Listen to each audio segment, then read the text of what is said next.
नमस्कार दोस्तों, मैं हूं दिव्यांश। स्वागत करता हूं आपका दिव्यांश बर्थडे यूट्यूब चैनल पर। आज मेरे साथ हैं अतुल रावत, जिनका एसएससी स्टेनोग्राफर 2018 में ग्रेड डी पर मिनिस्ट्री ऑफ डिफेंस पोस्ट पर सिलेक्शन हुआ है। स्वागत है अतुल आपका दिव्यांश बर्थडे यूट्यूब चैनल पर। नमस्कार दिव्यांश। अतुल जी, मैं आपसे चाहूँगा कि हमारे जो चैनल के सब्सक्राइबर्स हैं और हमारे जो जितने भी विद्यार्थी जो एसएससी की प्रिपरेशन कर रहे हैं, उन्हें आप अपने बारे में कुछ बताइए। नमस्कार दोस्तों, मेरा नाम अतुल रावत है और मैं शिवपुरी के एक छोटे से गांव सियानवास से बिलोंग करता हूं। अतुल जी, मुझे पता है क्योंकि हम दोनों क्लासमेट रह चुके हैं। ये मेरे काफ़ी अच्छे दोस्त हैं। हमने साथ ही में स्कूलिंग की है। और मैं आपको पर्सनली भी जानता हूँ कि आपने कितनी परेशानियों का सामना किया है। तो एक छोटी सी झलक आपकी जो स्कूलिंग आप बचपन से लेके जो जो भी आपने करियर जो आपका सिलेक्शन हुआ है, आपने जो करियर सेलेक्ट किया, उस सब के बारे में आप थोड़ा सा प्रकाश डालिए। दोस्तों, मेरे पापा एक किसान हैं और मैं एक किसान फैमिली से हूं। तो मैंने फर्स्ट से 8th क्लास तक गांव में ही रहा हूँ, वहीं पर अपनी स्टडी की है। उसके बाद मैं 9th क्लास से शिवपुरी के नंबर 1 एक्सीलेंस स्कूल में आ गया था। वहीं पर मुझे ए मिले दिव्यांश। तो हम दोनों क्लासमेट ही थे। 9 से 12 तक हम वहीं पर पढ़े हैं। तो जब कोई इंग्लिश का टीचर हमें पढ़ाता था तो हमें इंग्लिश बिल्कुल ही समझ में नहीं आती थी। हम दोनों एक दूसरे की तरफ ही देखते थे, क्योंकि आप जानते ही होंगे हिंदी मीडियम से गांव का स्टूडेंट कितना कुछ आता है। बिल्कुल ही वो तो बहुत ही ज़्यादा वीक रहती है इंग्लिश। तो हमारी इंग्लिश मतलब 12th क्लास तक ऐसे ही रहा। सब कुछ बिल्कुल ही कुछ समझ में नहीं आता था। मतलब मुझे पता है, लेकिन अतुल आपका मैथ बहुत ज़्यादा अच्छा था। आप मतलब जो भी हिंदी, क्योंकि मैथ में आपको इंग्लिश लैंग्वेज का कोई भी यूज़ नहीं रहता था हमें, तो मैथ अतुल का बहुत ही अच्छा था। मुझसे भी अच्छा इनका मैथ हुआ करता था 12th क्लास तक। उसके बाद का आप बताइए। तो मतलब मेहनती तो थे ही। तो मतलब बाकी के सब्जेक्ट तो अच्छे से करते ही थे, बस इंग्लिश में ही थोड़े वीक रह जाते। तो फिर 12th के बाद जब करियर सिलेक्शन की बात आई तो मेरे पास दो ऑप्शन थे, या तो मैं बीए बीएससी करूं या फिर इंजीनियरिंग अपनी बीई करूं। तो उस टाइम पर बीई की बहुत ज़्यादा बात थी, इंजीनियरिंग की बहुत ज़्यादा पैकेज मिलता है, ये सब चल रहा था, ये सुनने में आ रहा था। तो फिर पापा ने भी मुझे वहीं पर भेज दिया इंजीनियरिंग करने के लिए। और मेरी भी चॉइस थी कि इंजीनियरिंग ही कर लूँ, सबसे अच्छी जल्दी नौकरी डिग्री कंप्लीट होते ही जॉब मिल जाएगी। तो हम दोनों ही इंजीनियरिंग करने चले गए। फॉर्चुनेटली मुझे पता नहीं था कि अतुल को भी इंजीनियरिंग करना है, क्योंकि हमारी उन दोनों बात नहीं हो पाई थी किसी वजह से। मतलब कि इतने उस टाइम पर इतने अच्छे हम दोस्त नहीं हुआ करते थे। बस हम जानते थे एज अ क्लासमेट, हम लोग बात करते थे। लेकिन उनको भी वही कॉलेज मिला था इंजीनियरिंग के लिए, और सेम कॉलेज मुझे मिला हुआ था। तो फिर हम दोनों साथ में इंजीनियरिंग कर रहे थे। तो फिर वही इंग्लिश की प्रॉब्लम, क्योंकि इंजीनियरिंग है तो अपने सारे सब्जेक्ट इंग्लिश में ही होते हैं, टोटल इंग्लिश, हिंदी का कोई वर्ड नहीं। तो इंग्लिश तो बहुत ज़्यादा वीक ही थी उस टाइम भी। तो फिर फर्स्ट ईयर वाले स्टूडेंट्स के लिए एक बुक आती थी जो मतलब हिंदी और इंग्लिश दोनों में थी। उससे पहले हिंदी में करो, फिर इंग्लिश में ट्रांसलेट कर लो, आराम से ऐसे याद कर लो। तो उस टाइम पर इतनी हमारी सिचुएशन इतनी बुरी थी, क्योंकि एकदम आपने कभी इंग्लिश पढ़ी नहीं है। मेरी भी इंग्लिश खराब ही थी उस टाइम पर, मैंने आपको पहले ही बताया हुआ था। लेकिन जब एग्जाम होता था तो जो बुक्स रहती थी टोटली इंग्लिश में थी। मुझे तो उस टाइम पर जैसे ड्यू टू होता है, आई ई होता है, विदाउट होता है, इनके मतलब ही समझ में नहीं आते थे। आपके साथ भी सेम ही यही होता था? बिल्कुल सेम ऐसा ही होता था। तो हमने जैसे तैसे फर्स्ट ईयर के एग्ज़ाम पास कर लिए। हम पास हो गए विदाउट एनी बैक। तो फिर तो मतलब ट्रांसलेट करते करते इंग्लिश थोड़ी बहुत अच्छी हो गई। तो फिर बाद में सेकेंड ईयर के लिए तो ऐसी हिंदी में कोई बुक ही नहीं थी। तो फिर हम इंग्लिश में करते चले गए और पास होते चले गए, कोई बैक नहीं लगी और इंग्लिश भी थोड़ी बहुत अच्छी होती ही चली गई। तो फिर उसके बाद मेरे एक बड़े भैया भी हैं, भुवन रावत, वो मेरे से 1 साल बड़े, मतलब 1 साल आगे स्टडी कर रहे थे। वो भी इंजीनियरिंग कर रहे थे उसी कॉलेज से। तो जब उनकी कंप्लीट हो गई तो वो जॉब करने चले गए प्राइवेट कंपनी में। तो फिर वो जॉब से 2 महीने करने के बाद लौट आए वापस घर और बोलते हैं कि बहुत ज़्यादा काम कराते हैं, इतना पैकेज भी नहीं मिलता, रुपये जितने मिलते हैं वो वहीं ख़त्म हो जाते हैं। तो बहुत ही ज़्यादा बेकार हालत बता रहे थे वो। तो फिर जब हमारी कंप्लीट हुई इंजीनियरिंग तो फिर मैंने वैसे ही जब उनने बता दिया था तो मैं क्या ही जॉब करने जाता। फिर तो मैं घर पे ही आ गया कंपटीशन की तैयारी करने। तो फिर मैंने सोचा अब एसएससी ये कर ही रही थी, ऑलरेडी इंजीनियरिंग के टाइम भी कर रही थी, तो एसएससी स्टेनोग्राफर की तैयारी। तो मैंने भी इन्हीं को देख के एसएससी स्टेनोग्राफर की तैयारी करना स्टार्ट कर दिया। और तब तो इनका ऑलरेडी निकल चुका था इंजीनियरिंग टाइम पर, तब इनको स्टेनो नहीं आती थी तो ये गई नहीं। तो फिर मुझे भी लगा कि मेरा भी आराम से निकल जाएगा, इनका निकल गया तो। और बहुत ज़्यादा मतलब तैयारी की, फिर मैंने भी तैयारी तो बहुत की मैंने, लेकिन फिर पता चला कि कंपटीशन कितना ज़्यादा आई है। मतलब प्रीवियस ईयर का जितना कट ऑफ था उससे ज़्यादा नंबर ला रहा था, फिर भी हर बार मतलब कट ऑफ बढ़ता कोई सा भी एग्ज़ाम दे रहा था मैं, तो कट ऑफ हर साल बढ़ जाता था और उसमें 2-3 नंबर से रह जाता, हर बार रह रहा था मैं। तो आपने मुझे याद है आपने एक बार एसएससी स्टेनोग्राफर का दिया था 2017 का, और एक और कोई सा आपने एग्जाम दिया था? केवीएस का भी एग्ज़ाम दिया था, उसमें भी मैं 3 नंबर से रह गया था। हाँ, तो मतलब 2 बार आपको असफलता मिल गई थी, हाँ। है ना? और फिर उसके बाद आपने फिर कैसे अपने आप को प्रिपेयर किया? उसके बाद प्रिपेयर क्या किया, मैं तो डिसअपॉइंटेड हो चुका था बिल्कुल, बहुत ज़्यादा। एक और भी एग्ज़ाम दिया था, उसमें भी रह गया था मैं, 3 बार रह चुका था।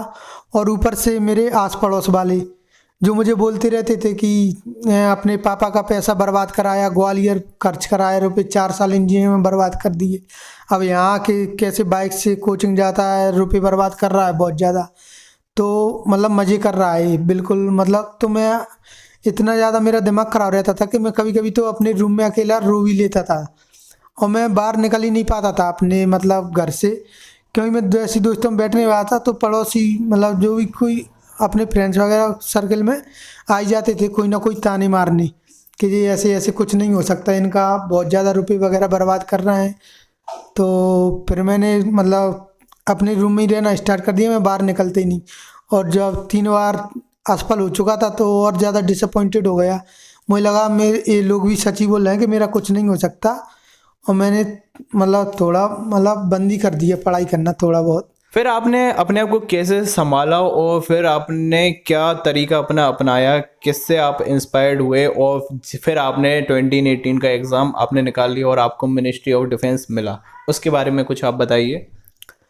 तो उसके बाद फिर मैंने जब डिसअपॉइंटेड हो चुका था तो मेरी इनसे तो बात होती ही रहती थी। तो फिर इनने मुझे समझाया कि देखो कि मेरा कैसे एग्ज़ाम निकलता जा रहा है, तुम्हारा क्यों नहीं निकल सकता, मतलब अपन साथ में पढ़ते हैं, एक जैसे ही है, तुम्हारा भी निकल सकता है आराम से, बस तैयारी करो, फोकस करो। तो अपनी कमियां देखो कहाँ कहाँ पर कमियां रह गई। तो फिर मैंने अपनी कमियां ये जो स्टडी करते थे उससे मैंने अपनी स्टडी कंपेयर की, तो मैंने देखी अपनी कहाँ कहाँ कमियां हैं। सबसे बड़ी कमी तो मेरी यही थी कि मैं प्रैक्टिस नहीं करता था। मैंने रूल्स बहुत ज़्यादा मेहनत की, रूल्स भी बिल्कुल रट लिए, लेकिन उनकी प्रैक्टिस नहीं की मैंने बिल्कुल।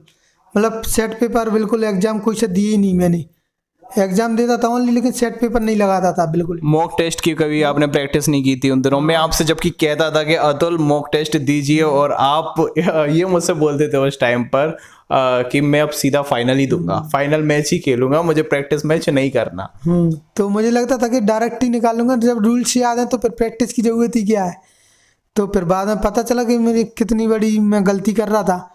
तो फिर मैंने बहुत ज़्यादा सेट पेपर ऑनलाइन टेस्ट भी लगाए, और मैं जो स्टडी थी ना मेरी, वो ऑलरेडी मैं दिव्यांश के बड़े भैया अभिषेक सर से ऑलरेडी पढ़ चुका था, तो बेसिक तो मेरी क्लियर ही थी। तो फिर मैंने प्रैक्टिस सेट इनकी भी कोचिंग स्टार्ट हो चुकी थी, तो वहाँ के प्रैक्टिस सेट लगाता, इनके यहाँ देता था सेट पेपर अपनी, और फिर ऑनलाइन भी लगाता था। तो बहुत ज़्यादा प्रैक्टिस की मैंने, रीडिंग का रोज़ एक टेस्ट लगाता था। तो ऐसे ही मतलब प्रैक्टिस बहुत ज़्यादा हार्ड हो गई। फिर उसके बाद मैं एग्ज़ाम देने गया तो फिर निकल गया। और उन दिनों मुझे पता है आप बहुत ज़्यादा सीरियस थे पढ़ाई को लेके, आप कॉल वगैरह भी नहीं उठाते थे, व्हाट्सअप वगैरह भी, वो क्या था वो? हाँ, तो मैं डिसअपॉइंटेड बहुत ज़्यादा हो चुका था, तो मैंने 4 महीने के लिए FB, WhatsApp, A to Z सब कुछ, दोस्तों से यहाँ तक कि दोस्तों से ही बात करना सब कुछ बंद कर दिया। बस मुझे ओनली निकालना ही था एग्ज़ाम, मैंने सोच लिया कि अब निकाल लेंगे, बस यही है मेरा लास्ट चांस। और मैंने बहुत ज़्यादा तैयारी, बहुत ज़्यादा प्रिपरेशन की, बहुत ज़्यादा मेहनत, सब कुछ बंद करके बस ओनली स्टडी तो वो 4 महीने आपने पूरी डेडिकेशन के साथ आपने स्पेंड किए? तो 4 महीने मैं बता रहा हूँ कि जो ओनली 4 महीने से कुछ नहीं हो सकता कि 4 महीने आप बहुत ज़्यादा स्टडी कर लो तो उससे हो जाए। मेरा बेस ऑलरेडी क्लियर था, बेसिक तो मतलब मैं ऑलरेडी पढ़ चुका था, सब मेरे पास नोट्स थे दिव्यांश। 1-2 साल मतलब हो गया था आपको करते करते? हाँ, 1-2 साल मुझे हो चुके थे, तो मेरा बेसिक तो क्लियर ही था, मुझे प्रैक्टिस ही करनी थी। तो 4 महीने मैंने मतलब रूल्स मतलब अपनी वो रिवीजन किया अपना बस, और प्रैक्टिस की दम से, बहुत ज़्यादा प्रैक्टिस की। तो बस। देखिए, अतुल जी को यहाँ पर लाने का मेरा एक उद्देश्य ये था क्योंकि इनको असफलताएं मिली हैं, और जिसको असफलता मिली है तो वो आपको काफ़ी अच्छे से बता सकता है, क्योंकि जब व्यक्ति असफल होता है तो उसका माइंड बहुत ज़्यादा नेगेटिविटी में चला जाता है। उस पर से खुद को संभालना और फिर आगे बढ़ना, तो ये अतुल जी ने बहुत ही अच्छे से किया था, इसलिए मैं इनको यहाँ पर मेरे साथ इनका मैंने इंटरव्यू आपके लिए लेकर आया हूँ। क्योंकि जो व्यक्ति अगर एक बार में ही सफल हो जाता है तो उसने कभी कंपटीशन ही नहीं देखा अपनी ज़िंदगी में, तो वो आपको उतनी अच्छी नॉलेज नहीं दे सकता जितना एक व्यक्ति असफल अगर है तो वो आपको ज़्यादा अच्छी नॉलेज दे सकता है। तो अतुल जी, जो सबसे इम्पोर्टेंट बात होती है स्टूडेंट्स के लिए कि वो कैसे प्रिपरेशन कैसे करें, जैसे कि अगर हम एसएससी स्टेनोग्राफर की बात करें तो इंग्लिश का एक ह्यूज पोर्शन आता है ना, 100 मार्क्स की इंग्लिश आती है। तो आप मुझे बताइए कि आपने बेसिक से लेके एडवांस तक तो आपके क्या सोर्सेज रहे, आपकी बुक कौन सी रही, आप इन सब के बारे में हमारे दोस्तों को बताइए। तो सबसे पहले बेसिक क्लियर करने के लिए तो मेरा अभिषेक सर ने कराई दिया था। हम किरण की बुक से इंग्लिश पढ़ते थे, वो किरण की बुक से पढ़ाते थे। तो आपका लगभग 85 से 90% उसी बुक से आ जाता है। मतलब सेम टू सेम नहीं आता है, क्वेश्चन थोड़े बहुत चेंज हो के आते हैं, लेकिन उसी से रिलेटेड आता है। तो आपको कम से कम तीन बार तो उसकी किरण की बुक की प्रैक्टिस करनी है, बहुत ज़्यादा। 3 बार उसको बिल्कुल रट ही लेना है, अच्छे से रूल्स क्लियर करने हैं अपने। और जैसे अगर किसी को बेसिक करना है तो उसके लिए बेसिक स्ट्रॉन्ग करने के लिए ये तो हो गई आपकी प्रैक्टिस वाली, आपने बताया जो किरण की बुक है वो प्रैक्टिस, जैसे कि आपके सिनोनिम हो गए, ईडियम्स आपने इसी बुक से किए थे। हाँ, ईडियम्स और वो एंटोनिम सिनोनिम सब इसी बुक से किए थे। तो इनको करने के बाद आपको दूसरी बुक के भी एंटोनिम सिनोनिम देखने पड़ेंगे। जैसे कि मतलब मुझे ऐसा लगता है कि मतलब ये मस्ट है किरण की बुक। पहले अगर आप तैयारी कर रहे हो तो पहले आपको किरण की बुक करना है, उसके बाद देना आप हायर लेवल पे जा सकते हो, इसकी आप एसपी बख्शी की बुक कर सकते हो उसके बाद। ठीक है, यही बोलना चाहते हैं आप? हाँ, सबसे पहले तो आपको इसको 3 बार किरण की बुक को तो अच्छे से रटना है। उसके बाद आप अगर आपकी हो जाती है ये कंप्लीट तो आप दूसरी बुकों को भी देख सकते हो। और अतुल जी बेसिक के लिए? तो देखो, बेसिक तो मेरा अभिषेक भैया ने कोचिंग से कंप्लीट कराया था, लेकिन जो कोचिंग नहीं आ सकते अब तो वो कोचिंग पढ़ाते नहीं है, अब दिव्यांश सर पढ़ाते हैं, ये भी बहुत अच्छी पढ़ाते हैं, सेम उन्हीं के जैसे। तो जो कोचिंग अगर सेल्फ करना चाहते हैं, सेल्फ ही पढ़ रहे हैं, तो आप प्लेरामाउंट की बुक खरीद लीजिए इंग्लिश की, उससे बेसिक क्लियर कर लीजिए, क्योंकि किरण की बुक प्रैक्टिस के लिए है। तो बेसिक को आपको या तो कोचिंग से क्लियर कीजिए, जो दिव्यांश सर पढ़ा रहे हैं, आप वो यूट्यूब पर आप उनकी वीडियो देख लीजिए, क्योंकि इससे बाहर कहीं नहीं जाएगा। ये शॉर्ट वीडियो में भी बहुत कुछ बात बता देते हैं, ऑल क्लियर कर देते हैं, तो आपका 100% निकल जाएगा, मैं गारंटी दे रहा हूँ। और जैसे अगर कुछ लोग नहीं पढ़ सकते ऑफलाइन, मतलब ऑनलाइन नहीं पढ़ पाते, उनको अगर सेल्फ करना है तो उसके लिए बुक आपने बताई पैरामाउंट। हाँ, और आप रीजनिंग के लिए क्या बताना चाहते हैं? रीजनिंग के लिए आप एक स्पार्क की बुक लीजिए, उसमें सेट पेपर दिए हुए हैं, प्रीवियस ईयर की भी दी हुई हैं। तो आप टाइमिंग लगा कर सेट पेपर दिया करें। जैसे आप पहले स्टार्टिंग में लगा लिए 40 मिनट 35 मिनट, आप 30 मिनट के अंदर अंदर 50 क्वेश्चन को सॉल्व करिए।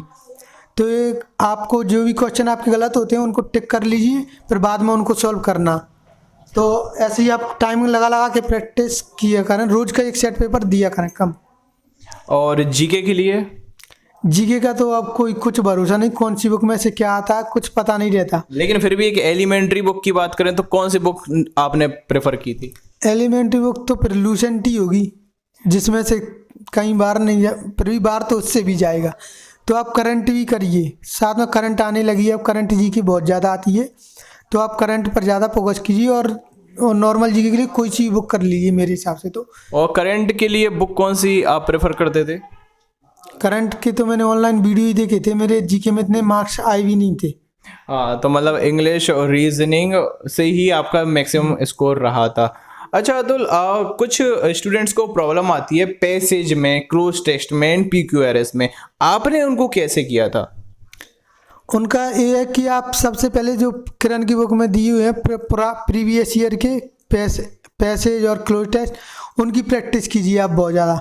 कम से कम आपको 50 पैसेज और 50 क्लोज टेस्ट करने ही पड़ेंगे, तब जाके आपको ऑटोमेटिक ही फिर आपसे बनने लगेंगे। आप खुद ही सेल्फ करने लगेंगे। उन्हें कोई सिखा नहीं सकता, सीधी सी बात ये है, उनके कोई रूल्स नहीं है।